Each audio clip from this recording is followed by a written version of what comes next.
Revisit the unsinkable. I'm Jason Horton. I'm Rebecca Lieb. And this is Ghost Town.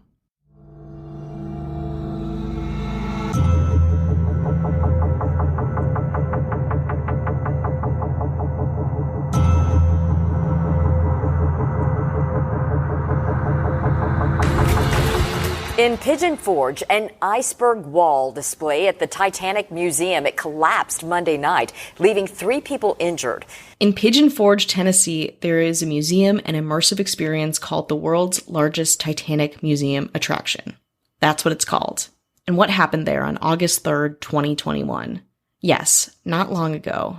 It was not good. Not like Titanic level drowned or killed 1,500 people bad, but not good. Let's talk about it. I want to thank Paul Dietrich, who's a friend of mine, who initially sent me this story and then sent it to me again just to make sure I was aware of this museum and this story in general. So let's refresh your memory. Let's talk Titanic. The Titanic was a British luxury passenger liner that was going from England to New York City that sank on April 14th, 1912, its first voyage. It was called unsinkable, of course, and boasted lots of luxury perks like elevators, a swimming pool, etc. It hit an iceberg and slowly started to sink. While attempts to contact other vessels went out, women and children boarded the lifeboats. The 20 boats could carry only a little over 1,000 people, way less than who was on board, which is about anywhere from 2,000 to 3,000 people. And the boats weren't at capacity. Lifeboat number 7, for example, the first one to leave the Titanic, held only about 27 people, though it had space for 65. In the end, only 705 people would be rescued. Lots of stories of rich people staying in their rooms, going down like gentlemen, and not leaving their loved ones behind. It's really sad and very infamous story of a structural and procedural negligence made even more famous by the 1997 James Cameron movie, classic Titanic, starring Leonardo DiCaprio and Kate Winslet. That being said, fast forward to now-ish, 2017, where Mary Kellogg Joslin and her husband John Joslin from Pigeon Forge, Tennessee, and or maybe Branson, Missouri, decided to capitalize on the tragedy of the Titanic and its film follow-up. It got a lot of press by featuring costumes from the movie, but nowadays boasts attractions like Titanic Pool Days, Titanic Sight and Sound Theater presents Jesus, Life on Stage, some storytelling events, you can shop at the ship, and a Titanic Jewish tribute honoring the Jewish passengers and crew of the Titanic. There's even a Titanic authors virtual conference. It can also be rented for weddings, corporate events, and birthdays. Do not worry. According to WGN9 News, visitors can, quote, experience what it was like to walk the hallways, parlors, cabins, and grand staircase of the Titanic while surrounded by more than 400 artifacts directly from the ship and its passengers. As visitors touch a real iceberg, walk the grand staircase and third-class hallways, reach their hands into 28-degree water, and try to stand on the sloping decks, they learn what it was like on the RMS Titanic by experiencing it firsthand. I couldn't find much more than that from the site. Again, aside from all of the promotional stuff I talked about, it doesn't have a section of the history or origin of the actual museum or on the Joslin couple who started it. It's basically 2 gigantic ships, one in Branson, Missouri, and one in Pigeon Forge, Tennessee, that are attached to a giant iceberg. Again, I don't know what real means. It looks like plexiglass to me. And you go on the ship and it looks a lot like the Titanic with lots of stuff to buy inside, and you have fun and you bring your kids and have a day of it. Admission is $28 to $31 for adults and $15 for kids, free for kids under 4. But you can get lots of other add-ons when you buy admission, including face masks. They're under capacity for COVID protocol, so that's good, I guess. You can get gift cards. You can get admission to special exhibitions for an extra $15 to $30, etc. But while you mull over your Titanic options, let's take a break. So we have this Titanic Experience Museum, and on August 3rd, running as usual.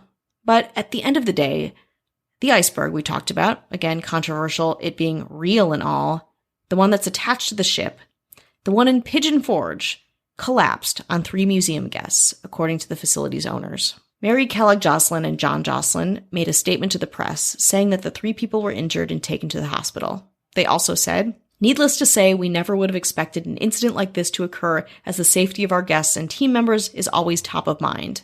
We take pride in the quality of our maintenance and have measures in place to ensure the appropriate safety guidelines are upheld." The attraction opened back up the next day, but without the iceberg wall. The area has been blocked off and, according to the website, doesn't exist for now. The Jocelyn said that their, quote, thoughts and prayers continue to be with all who were affected, including the first responders, and that the safety of their guests is always top of mind. They also estimate the rebuild of the iceberg wall will take at least 4 weeks. After that, you can experience the iceberg again for yourself. No iceberg, no peace, is what I have to say. Yeah, if there's no iceberg, what's the point?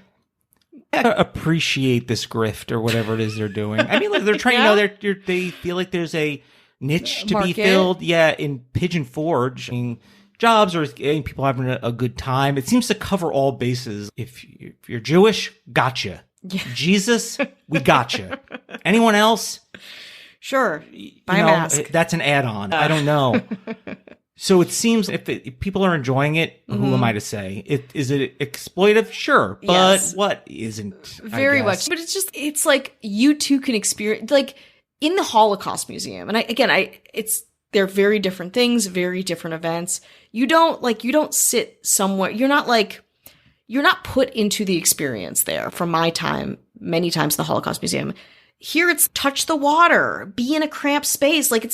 It's they're putting the trauma, like the horrific trauma, onto the guests. And that's part of the reason that it was very disturbing to me, where I'm like, oh, I don't like, you're paying money to chilly water. Uh-oh, there's the ice. It feels like it's really fetishizing and capitalizing on this tragedy in a way that is immersive, like it talks about on the website itself, which feels like an extra level of gross. But you're right. There's interest in this.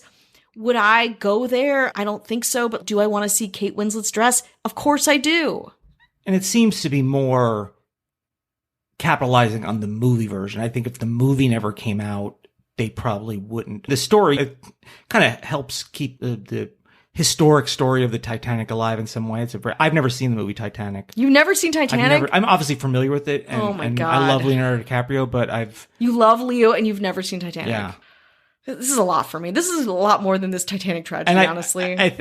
And I'm sure I can imagine the couple loving that movie and having a wedding, like a Titanic. But then wedding say theme. it. Say that on the website. Frame it in a way that I want to like it and support it. But I imagine a survivor's great-grandchild going to this museum and be like, oh, you're capitalizing off the misery of my dead relative? Great. Yeah, but when it's $28 to $31, family of survivors is the 28, so they get $3 off. Oh. You didn't think about that, did you? Not at all.